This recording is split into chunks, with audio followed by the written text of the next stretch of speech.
Summer holidays வந்தாச்சு நம்ம GT Holidays வந்தாச்சு. GT Holidays, South India's #1 travel brand. மார்க்கெட்லயே கம்மி சேதாரத்துல இன்னும் 1% தள்ளுபடி கொடுப்போம். ஓகே, வைரநக கேரட்டுக்கு 5000 தள்ளுபடி கொடுப்போம். தள்ளுபடி திருவிழா நாமக்கல்ல திருச்செங்கோடு மெயின் ரோட் எர்ணாபுரத்துல இருக்கிற ஸ்பைரோ பிரைம் பப்ளிக் ஸ்கூல்ல +2 போர்டு எக்ஸாம்ஸோட சேர்த்து நீட் அண்ட் JEE கோச்சிங்கும் கொடுத்துட்டு இருக்காங்க. அழகு வணக்கம். வணக்கம் பிருத்திவி.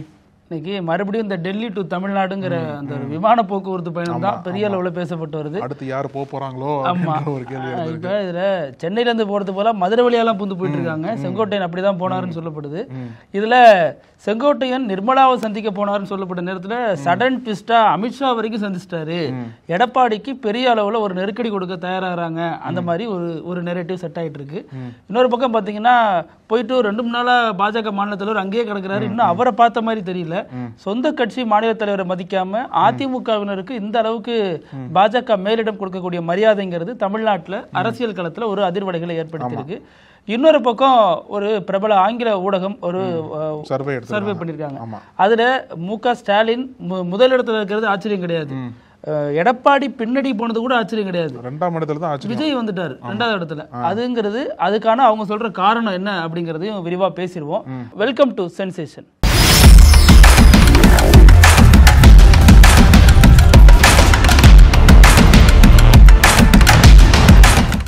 இந்த கலகலப்பு படத்துல மனோபால சொல்லுவார்ல, லெஃப்ட்ல இண்டிகேட்டர் போட்டு ரைட்ல போனலன்னு சொல்லிட்டு அது மாதிரி டயலாக் சொல்லுவார்ல, அதே மாதிரி தான் செங்கோட்டையன் எப்படி ஏமாத்தின பாத்தீங்களா? அவங்கள சென்னையில இருந்து ஃபிளைட்ல தானே கண்டுபிடிப்பீங்க. சென்னையில இருந்து மதுரை போயிட்டு அங்க இருந்து ஃபிளைட் ஏறி டெல்லிக்கு போயிருக்காரு. அதாவது ரகசியமா போயிருக்காராம். எனக்கு என்ன ஒண்ணு புரியல அப்படின்னா, கட்சியோட பொதுச் செயலாளரும் சரி அமைப்பு செயலாளரும் சரி ஏன் ரகசியமாவே போறீங்க? அங்க போயிட்டு தான் வெளிப்பட்டுறீங்க.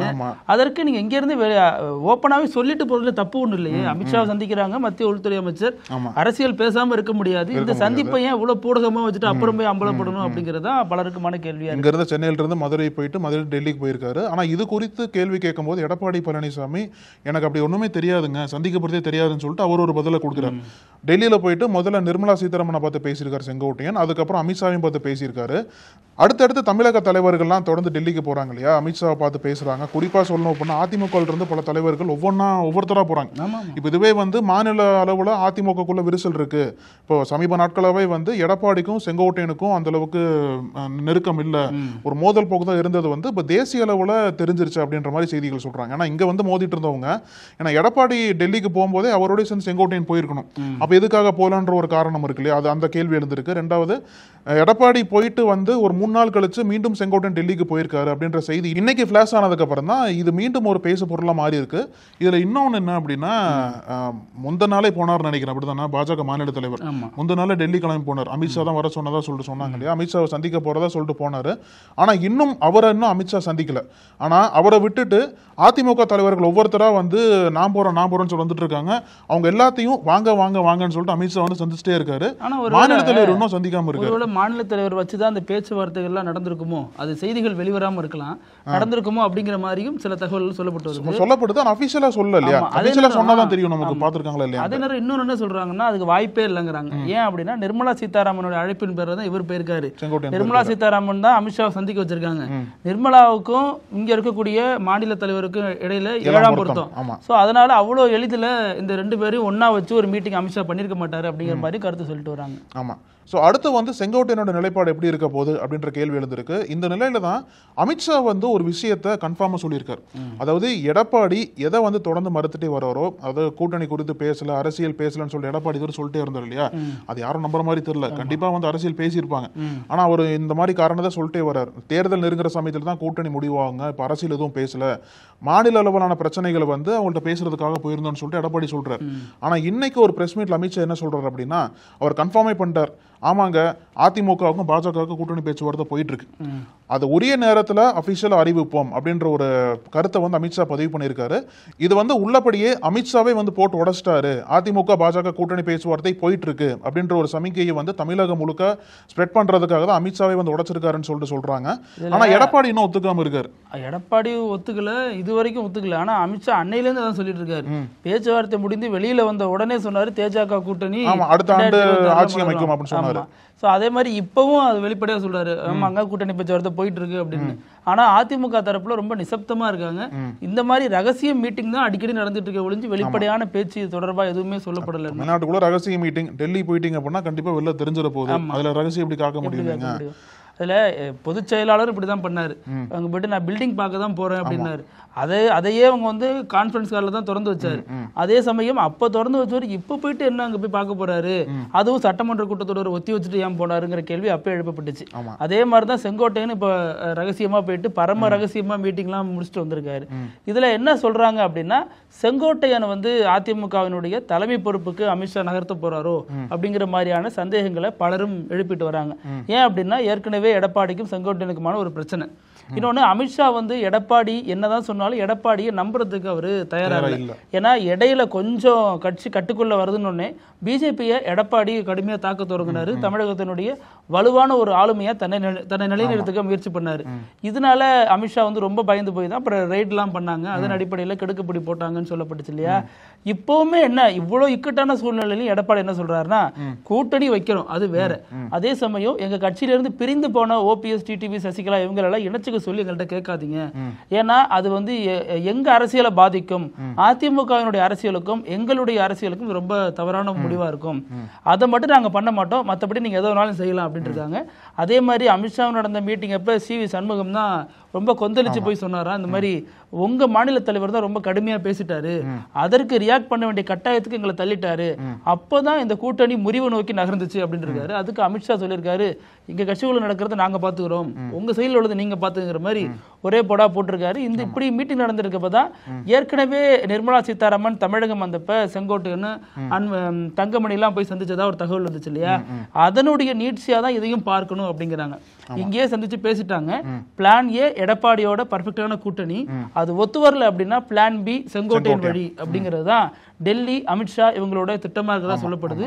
இதுல மிக விரைவில் பாஜக மாநில தலைவர் ஒரு மாற்றத்திற்கு உட்படுத்தப்படுவார் அப்படிங்கிற தகவலும் தொடர்ந்து சொல்லப்பட்டுட்டே வருது. இவர் இருக்கிற வரைக்கும் அதிமுக கூட்டணிங்கிறது வலுவா இருக்காது. ஆமா, அதே சமயம் தமிழக பாஜக என்ன நினைக்குதுன்னா, இவர் ஒரு வலுவான பாஜக தலைவர், நமக்கு எதிர்கட்சிகளை கடுமையா இங்க விமர்சனம் பண்ணாதான் தமிழ்நாட்டை பொறுத்த வரைக்கும் ஓரளவுக்காச்சும் நம்ம வெளியில தெரிவோம். அந்த வெளியில தெரியறத தமிழிசை சவுந்தரராஜனுக்கு அப்புறம் ரொம்ப நேர்த்தியா பண்ணவர் இந்த மாநில தலைவர் தான். இவரை அதிமுக நம்ம வந்து விட்டுற வேண்டாம், ஒரு வலுவான ஒரு தலைவரா இருக்காரு அப்படிங்கிறது தமிழக பாஜகவினுடைய நிலைப்பாடா இருக்கு.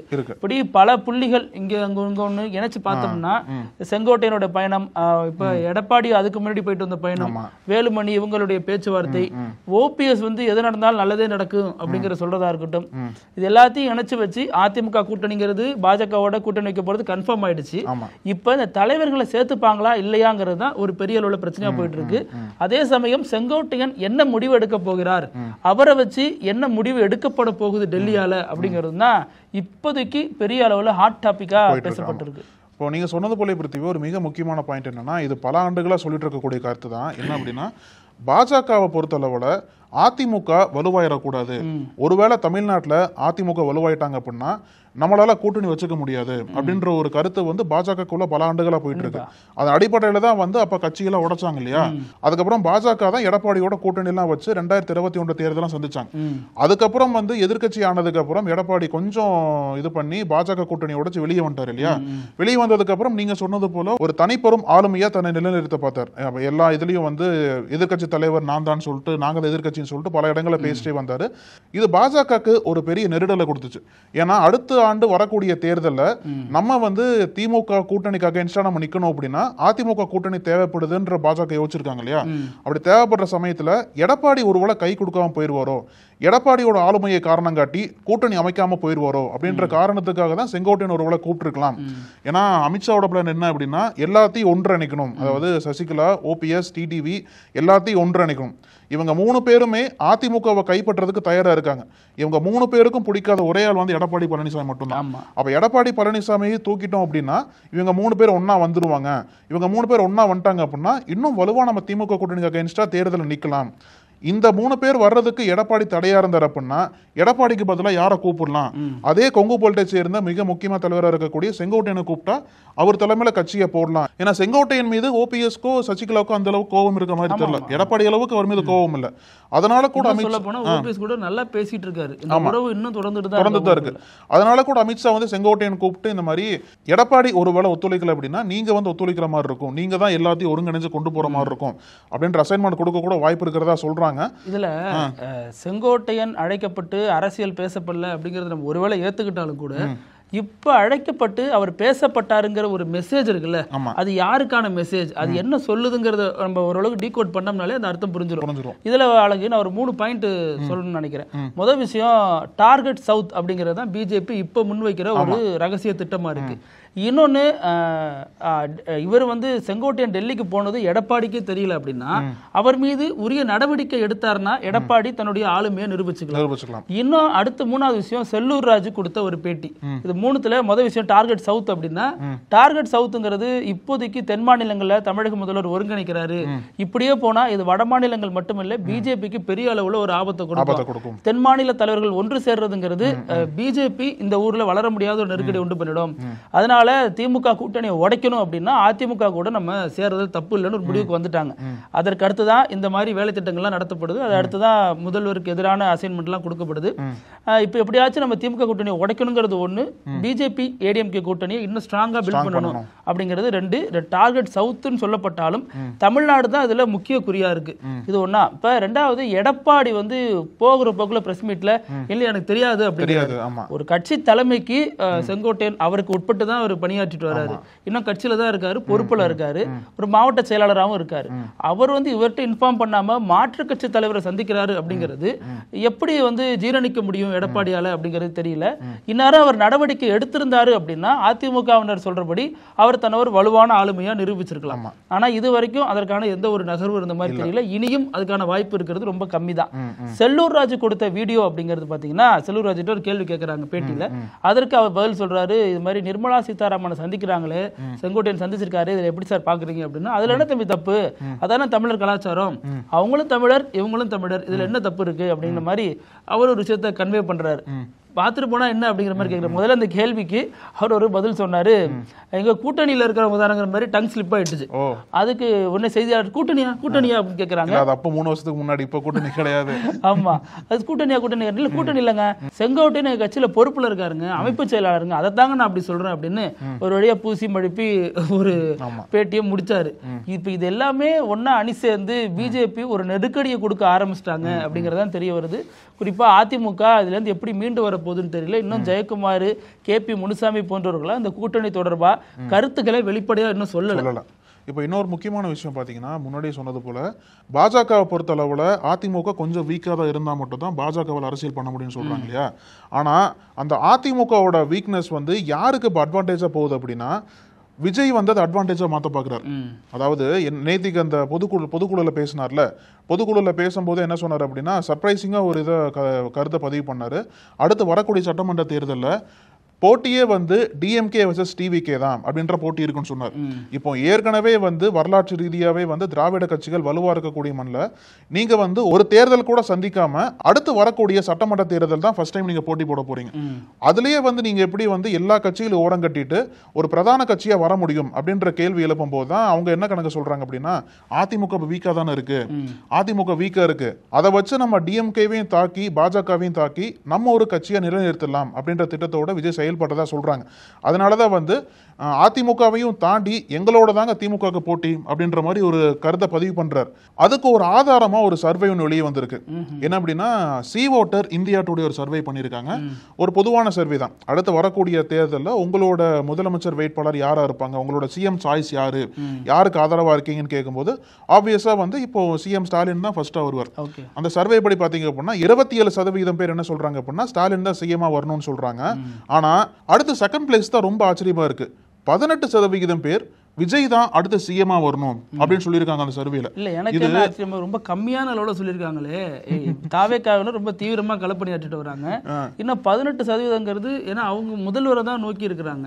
அதுதான் கொஞ்சம் இல்ல. அதுக்கப்புறம் எடப்பாடி பாருங்க, எடப்பாடி வந்து 10%. ஐயோ, அதாவது இதுலதான் வந்து அதிமுக 65 எம்எல்ஏ வச்சிருக்காரு, அவர் 3வது இடத்துக்கு போறாரு. அதனாலதான் வந்து அதிமுக கட்சி வீக்கா இருக்கு, அதை யூஸ் பண்ணி விஜய் மேல வந்தலான்னு சொல்லிட்டு ஒரு வியூகத்தை எடுக்கிறார் போல. ஆனா இது ஒரு தோற்றத்தை உண்டு பண்றதாவும் இருக்கு. தோற்றத்தை உண்டு பண்ணும், ஆபியஸா வந்து ஒரு ஒரு வகையான அரசியல் விவாதத்தை ஏற்படுத்தும். அதிமுக அவ்வளவு பலகீனமா இல்ல, இன்னமும் பலகீனமா இல்ல. இந்த ஒரு சர்வே வச்சு அவங்க இன்னும் கொஞ்சம் பலப்படுத்திக்க தேவை அதிகமா இருக்கு. இன்னொரு விஷயம் என்னன்னு பாத்தீங்க அப்படின்னா, முதல் பிளேஸ் வந்து ஸ்டாலின், 2வது இடம் விஜய்க்கு. இந்த ஷிஃப்ட் தான் வந்து ரொம்ப முக்கியமா பாக்குறாங்க. எப்படி வந்து இந்த ஒரு அரசியல் ஷிஃப்ட் வந்து தமிழகத்துல பாசிபிளா இருக்கும். நான் 2 திராவிட கட்சிகள் தான் பிரதான கட்சிகளா அங்க போட்டி போட போறாங்க. அப்போ உண்மையிலேயே வந்து அதிமுக வந்து எடப்பாடி பழனிசாமி தன்னை வந்து முன்னிலைப்படுத்தி தேர்தலை சந்திக்க இல்லையா இது வரைக்கும். ஏன்னா ஏற்கனவே சொல்றாங்க இல்லையா, பல தேர்தல்களை போட்டி போட்டு தோல்விதான் கிடைச்சது அப்படின்றத சொல்றாங்க இல்லையா. எந்த இதுல வந்து எடப்பாடி ஓவர்டேக் பண்ணி விஜய் வந்தாரு. அப்புறம் 4ஆம் இடம் வந்து பாஜக மாநில தலைவருக்கு போயிருக்கு. 9% மக்கள் வந்து அவரு தான் அடுத்த சிஎம் வரணும்னு சொல்லிட்டு இந்த மாதிரி சர்வேல சொல்லியிருக்காங்க. ஆனா தமிழ்நாட்டுல நடக்குதுங்கிறீங்க, நம்ம சென்னையில தான் தலைநகர்ல இருக்கோம், நம்மள ஒருத்தரும் கேட்ட மாதிரி தெரியல. இதெல்லாம் எங்க போய் கணக்கெடுப்பு பண்றாங்க, எந்த அடிப்படையில வெளியிடுறாங்க அப்படிங்கிறது எப்பவுமே மர்மமா தான் இருக்கு. பொதுவா மக்களை பார்த்து எல்லா மக்களையும் சந்திக்க மாட்டாங்க. ஒவ்வொரு தொகுதியில கொஞ்சம் போய் மக்களை பார்த்துட்டு அவங்களோட ட்ரெண்டுக்கு ஏற்ற மாதிரி யாரை நீங்க வரணும்னு சொல்லிட்டு வாக்களிக்க சொல்லுவாங்க. இதுல விஜயோட இது ஆச்சரியமா இருந்தாலும் இன்னொரு பக்கம் என்ன ஆச்சரியம் அளிக்குது அப்படின்னா, எதிர்க்கட்சி தலைவரா எடப்பாடி பழனிசாமியோட செயல்பாடு எப்படி இருக்குன்ற ஒரு கேள்வி வந்து சர்வேல கேட்கிறாங்க. அந்த சர்வேல என்ன பதில் சொல்றாங்க அப்படின்னா, எதிர்க்கட்சி தலைவரா எடப்பாடி பழனிசாமி வந்து ரொம்ப திருப்திகரமா செயல்பட்டு இருக்காருன்ட்டு வெறும் 8% மக்கள் தான் சொல்றாங்க. ரொம்ப நல்லா செயல்பட்டு இருக்காருன்னு சொல்லிட்டு 8% மட்டும்தான் எடப்பாடி பழனிசாமி பக்கம் நிக்கிறாங்க. மீதி 33% பேர் வந்து ஏதோ செயல்பட்டு இருக்காருங்க, எதிர்பார்த்த அளவுக்கு எதுவும் பெருசா பண்ணல அப்படின்னு நிக்கிறாங்க. இன்னொரு முக்கியமான விஷயம் வந்து ஸ்டாலினோட அரசுக்கு உங்களோட ரேட்டிங் என்னன்னு கேட்கும்போது, ஒரு பக்கம் வந்து 15% மக்கள் வந்து ஸ்டாலினோட அரசுக்கு வந்து திருப்தி இருக்கு அப்படின்னு சொல்லிட்டு சொன்னாலும் 33% கொஞ்சம் திருப்தின்னு சொல்றாங்க. அதே டைம்ல 25% மக்கள் வந்து திருப்தியே கிடையாதுங்க, எதுவுமே சரியா பண்ணலன்னு சொல்லிட்டு அவங்களோட அதிருப்தி தெரிவிக்கிறாங்க. ஸ்டாலின் ஆஸ் இண்டிவிஜுவலா பார்த்தோம் அப்படின்னா அவருக்கும் இதே மாதிரி ஆதரவு இருக்கு. 22% வந்து நல்லாவே பண்ணியிருக்காருன்னு சொல்லிட்டு சொல்றாங்க. இன்னொரு 22% வந்து சரியா பண்ணலன்னு சொல்றாங்க. அதுக்கப்புறம் தான் வந்து எடப்பாடி பழனிசாமி எடுக்கும் போது தான் 8% மக்கள் மட்டும் தான் எடப்பாடி பழனிசாமிக்கு நல்ல விதமா ரேட்டிங் கொடுக்குறாங்க. மீதி வந்து ஒரு 32% மக்கள் வந்து எடப்பாடி பழனிசாமி எதிர்க்கட்சி தலைவரா சரியாவே செயல்படல அப்படின்ற ஒரு குற்றச்சாட்டு வந்து இதில் பதிவு பண்ணியிருக்காங்க. இதுவே வந்து மக்களோட மைண்ட் செட்டா தான் பார்க்க முடியும். ஏன்னா தேர்தலுக்கு முன்னாடி இந்த சர்வே எல்லாம் ரொம்ப முக்கியத்துவமா பார்க்கப்படுற சமயத்துல எந்தெந்த தலைவர் எங்க இருக்காங்க அப்படின்றத வந்து மக்கள் மத்தியில ஒரு பெரிய விவாதத்தை ஏற்படுத்தும். இது வந்து ஒரு மைண்ட் செட்டை உருவாக்குறாங்க. அதாவது நேற்று விஜய் வந்து மாநில பொதுக்குழு கூட்டத்தில் பேசுறாரு, இன்னைக்கு அந்த சர்வே ரிலீஸ் பண்றாங்க. இதெல்லாம் நம்ம இயல்பா நடக்குதா, ஒன்னோட ஒண்ணு கனெக்ட் ஆகுதாங்கிற மாதிரி பார்க்க வேண்டியதா இருக்கு. அதே சமயம் எடப்பாடி பழனிசாமி அதிமுகவை அவ்வளவு பலவீனமா இருக்குதா அப்படிங்கிறது மிகப்பெரிய ஒரு கேள்வி எழுந்திருக்கு. தமிழகம் முழுக்க வலுவா கிளைபரப்பி இருக்கிற இயக்கங்கள்ல திமுக அதிமுக முக்கியமானது. அவர் கொண்டு போய் இவ்வளவு 3வது இடத்துல போடுறதுங்கிறதெல்லாம் ஏற்றுக்க முடியுமா அப்படிங்கிறது இன்னும் மக்களுக்கு நம்பிக்கை வரலன்னு சொல்றாங்க. இந்த இடத்துல நம்பிக்கை வரல. எதிர்க்கட்சி தலைவரா இருக்காரு, 63 எம்எல்ஏக்கள் அவர்கிட்ட இருக்காங்க, எம்பிக்கள் இருக்காங்க. இல்ல இந்த செயல்பாடுகள் தான் காட்டுது. இப்போ டக்குன்ட்டு வந்து பாஜகவோட கூட்டணி இல்லைன்னு சொல்லிட்டு பேசிட்டு இருந்தவர் உடனே வந்து பாஜகவோட சரண்டர் ஆன மாதிரில போய் டெல்லியில பார்த்தாரு. இந்த மாதிரி மைண்ட் செட்லாம் வந்து மக்களை பாதிக்கும் இல்லையா. அப்போ இவர் மீது வைக்கக்கூடிய நம்பிக்கை வந்து எதுக்காக நம்பிக்கை வைக்கணும் இவர் மீது அப்படின்ற கேள்வியில் எழுப்புவாங்க இல்லையா. அப்புறம் நம்ம நிகழ்ச்சியினுடைய கடைசி பகுதியாக இருக்கக்கூடிய இப்படி இல்லாம நடக்கும் அப்படிங்கிறது தான். இதயம் படத்துல இருந்து நம்ம பார்த்துருப்போம், ஒன் சைடா லவ் பண்ணிட்டு இருப்பாங்க. ஒரு ரோட்ல ஒரு பொண்ணு இருக்குன்னா போய் பேசுறதுக்கு அவ்வளவு தயங்குவாங்க. தன்னுடைய அன்பையோ காதலையோ வெளிப்படுத்த ஒரு நீண்ட போராட்டத்துக்கு பிறகு ஒருத்தர் போய் பேசிடுவாரு. இப்ப என்ன பண்றாங்கன்னா புதுசு புதுசா யோசிக்கிறாங்க. சென்னையில ரோட்ல 2 பிள்ளைங்க நடந்து போயிருக்கு, 2 பசங்க போயிட்டு உன்னோட இன்ஸ்டா ஐடி கொடு அப்படின்னு இருக்காங்க. லவ் ப்ரப்போஸ் பண்றதுக்கு திடீர்னு பார்த்த உடனே இன்ஸ்டா ஐடி கேட்டிருக்காங்க. அந்த பிள்ளைங்க மிரண்டுட்டு என்னன்னு கேட்டா தரல, விருப்பம் இல்லைன்னு சொல்லிட்டு கடந்து போய் பார்த்துருக்காங்க. உடனே கத்தி காட்டி மிரட்டிருக்காங்க, இன்ஸ்டா ஐடி கொடு இன்ஸ்டா ஐடி கொடுன்னு. ரெண்டுமே சிறுவர்கள் தான்.